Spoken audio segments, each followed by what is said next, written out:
விநாயகன் 17 மாண்புமிகு உறுப்பினர் சுந்தரராஜன் மாண்புமிகு கைத்தறி மற்றும் துணிநூல் துறை அமைச்சர் அவர்கள். மாண்புமிகு பேரவைத் தலைவர் அவர்களே, விடை ஆ மற்றும் ஆ விசைத்தறி தொழில் ஈடுபட்டுள்ள நெசவாளர்கள் ஒன்று சேர்ந்து விசைத்தறி கூட்டுறவு சங்கம் அமைக்க கோரிக்கை வழங்கும் சம்பத்தில் 1989 தமிழ்நாடு கூட்டுறவு சங்கத்தின் சட்டம் பிரிவு 1 படி புதிய விசைத்தறி நெசவாளர் சங்க விதிமுறை மற்றும் நிபந்தனைகளுக்கு உட்பட்டு பதிவு செய்து வழங்க நடவடிக்கை மேற்கொள்ளப்படும். மாண்புமிகு உறுப்பினர் சுந்தரராஜன். மாண்புமிகு பேரவைத் தலைவர்களே, எதிர்க்கட்சி தலைவர் கழக பொதுச் செயலாளர் ஆட்சியோடு இன்று பொறுப்பேற்றிருக்கும் எதிர்க்கட்சி துணைத் தலைவர் ஆர்.பி. உதயகுமாரனுக்கு வாழ்த்துக்களை கூறி, தாரமங்கலம், இடங்கன சாலை, இளம்பிள்ளை போன்ற பகுதிகளெல்லாம் விசைத்தறியை ஆதாரமாக கொண்டு ஜவுளித்தொழில் செய்து வரும் பகுதி. இந்த பகுதியிலே இப்போது சூரத்திலிருந்து சேலைகளை கொள்முதல் செய்து கொண்டு வந்து இங்கே வைத்து தரமற்ற சேலைகளை இப்போது இங்கே விற்பனை செய்து கொண்டிருக்கிறார்கள். அதனால் அந்த பகுதியிலே உற்பத்தி செய்யக்கூடிய சேலைகளை எல்லாம் வந்து ஒரு விற்பனை செய்வதற்கு அவர்களுடைய வாழ்வாதாரம் ஜவுளி தொழில் இருப்பவர்களுக்கு கேள்விக்குறியாக இருக்கிறது. எனவே அரசு முன்வந்து அந்த பகுதியிலே உற்பத்தி செய்யக்கூடிய சேலைகளை கொள்முதல் செய்து சங்கங்கள் மூலியமாக விற்பனை செய்தால் அந்த பகுதியில் உள்ள கிட்டத்தட்ட 2 லட்சம் குடும்பங்களுக்கு வாழ்வாதாரத்திற்கு சிறப்பாக இருக்கும். அதை அரசு செய்ய முன்வருமா என தங்கள் வாயில் கேட்டு அமர்கிறேன். மாண்புமிகு அமைச்சர் அவர்கள்.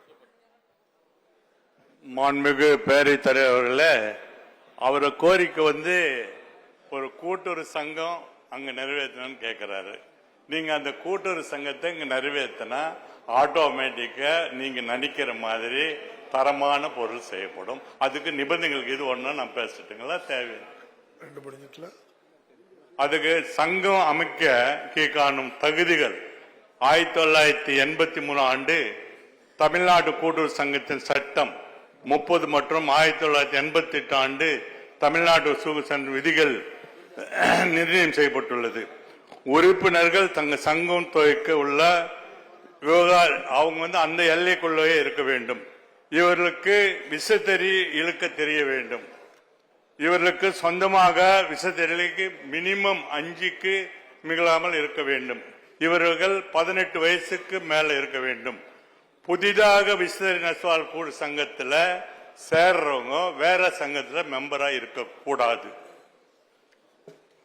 அந்த சங்கமைக்குள்ள நபர்கள் ஒருவர் முதன்மை அமைப்பாளராக தேர்ந்தெடுக்கப்படணும். அதுல அந்த சங்கத்தில் ஒருத்தர் தேர்ந்தெடுக்கப்படணும்.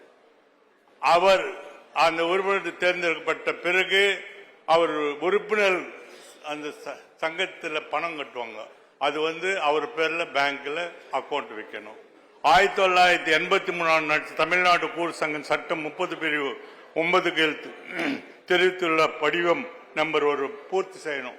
அப்ளிகேஷன்ல பூர்த்தி செஞ்சு கட்டணத்தை செலுத்தக அந்த செலான் காட்டணும். செலான் எடுத்துணும்.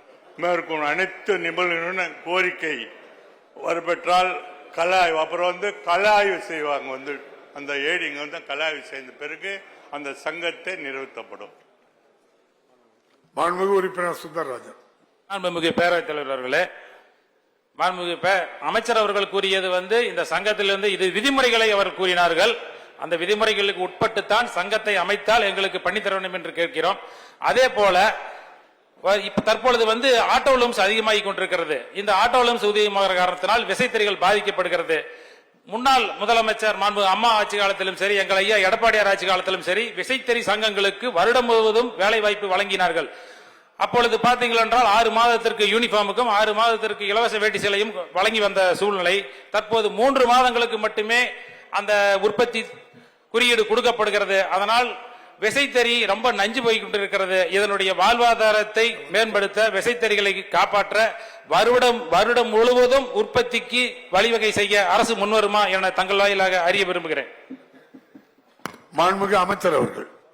பேரவைத் தலைவர் அவர்களே, மாண்புமிகு தமிழக முதல்வர் ஆட்சி பொறுப்பேற்ற பிறகுதான் இந்த துறையே ஒன்று இருக்கின்ற அளவுக்கு இன்னைக்கு ஒரு நல்ல மாதிரியா செயல்பட்டு கொண்டிருக்கிறது. நீங்க கேட்ட கேள்வி நல்ல கேள்விதான். நான் இல்லைன்னு சொல்ல. நியாயமா நீங்க பாத்தீங்கன்னா போன வருஷம் இதே வேஷ்டி சால் திட்டத்தை நீங்க நிறைய எங்களை கேள்வி கேட்டுனே இருந்தீங்க. நிறைய காரணம் எங்க பார்த்தாலும் பேப்பர்ல இதெல்லாம் கொடுத்துருந்தீங்க. செப்டம்பர் அக்டோபர் வரைக்கும் கொடுத்துருந்தீங்க. ஆனா இவர் ஆட்சி பொறுப்பேற்ற பிறகு தரமாகவும் நீங்க நினைக்கிற மாதிரி தரமாகவும் அந்த நேரத்தில் டிசம்பர் 30க்குள்ள ரெவின்யூக்கு அனுப்பினா இது ஒரு வருஷத்துல இதுதான் முதல் தடவை. எல்லாமே 1,77,00,000 வேஷ்டி சேலைகள் 30ஆம் தேதி டிசம்பர் 30ஆம் அன்னைக்குள்ள ரெவென்யூ பீப்புளுக்கு பேசுறது இதுதான் முதல் 20 வருஷத்துக்கு பிறகு இவர் ஆட்சி பொறுப்பேற்ற நம்ம தலைவர் ஆட்சி பொறுப்பேற்ற பிறகுதான். அதனால இந்த துறைக்கு கலைஞர் அண்ணாவும் எப்படி இந்த துறைக்கு முக்கியத்துவம் கொடுத்தாரோ அதுபோல் நமது முதலமைச்சர்கள் எங்களுக்கெல்லாம் அதோடு முக்கியத்துவம் கொடுத்து அந்த துறை நல்ல மாதிரி செயல்படுறதுக்கு ஊக்கம் கொடுத்துக்கிறார். நிச்சயமாக கோரியை நிறைவேற்றுவேன்.